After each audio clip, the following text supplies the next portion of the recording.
Good morning. అయిపోయిందట sir.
Mamata SFI state joint secretary.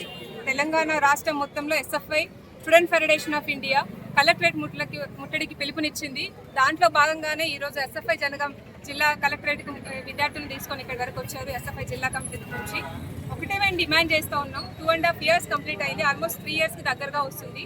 మీ government వచ్చేసి elections టైంలో మీరు ఒకటి ప్రజాస్వామ్యం అనే మాటలు మీరు చెప్తూ 6th గ్యారంటీగా స్టూడెంట్స్కి న్యాయం జరిగేలాగా మేము చూస్తాం. అన్యాయం జరిగింది ఇన్ని రోజులు గత ప్రభుత్వం వల్ల, బీఆర్ఎస్ వల్ల. పాలకులంతా మోసం చేశారు, విద్యార్థుల్ని చదువులకు దూరంగా ఉంచారు.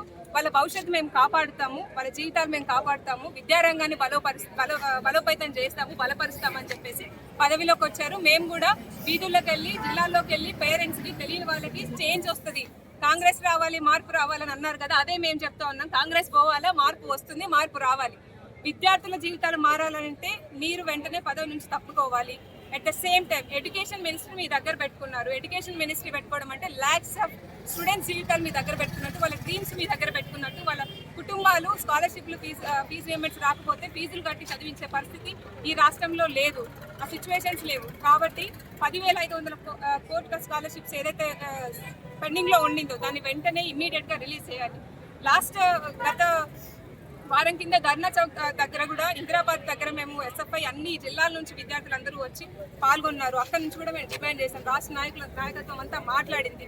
పెండింగ్ స్కాలర్షిప్స్ రిలీజ్ చేయాలి. At the same time mess cosmetic ఛార్జీలు పెంచాలి. మధ్యాహ్న భోజనం అందిస్తామని చెప్పేసి సూపర్ ఫాస్ట్ ట్రాక్ తీసుకొచ్చి సిస్టమ్ అంతా తీసుకొస్తున్నాం. మేము వాళ్ళకి భోజనం అందిస్తాం, పౌష్టికాహారం అందిస్తాం, వాళ్ళ జీవితాలు బాగుపరుస్తాం, విద్యారంగాన్ని బలోపేతం చేస్తాం, విద్యారంగ సమస్యలు పరిష్కరిస్తామని చెప్పేసి లోక్సభలో మీ నాయకులు మాట్లాడుతున్నారు, ఇక్కడ శాసనసభలో మీరు మాట్లాడుతున్నారు, మీడియా ఎక్కడ స్టూడెంట్స్ వింటారనుకున్నా అక్కడ మాట్లాడుతున్నారు. కార్పొరేట్ కాలేజీలకి, ప్రైవేట్ కాలేజీలకి వెళ్ళి మీరు ఇనాగ్రేషన్ చేస్తున్నారు. అక్కడ కాదు వెళ్లాల్సింది, ప్రభుత్వ విద్యారంగాన్ని మీరు కాపాడాలి.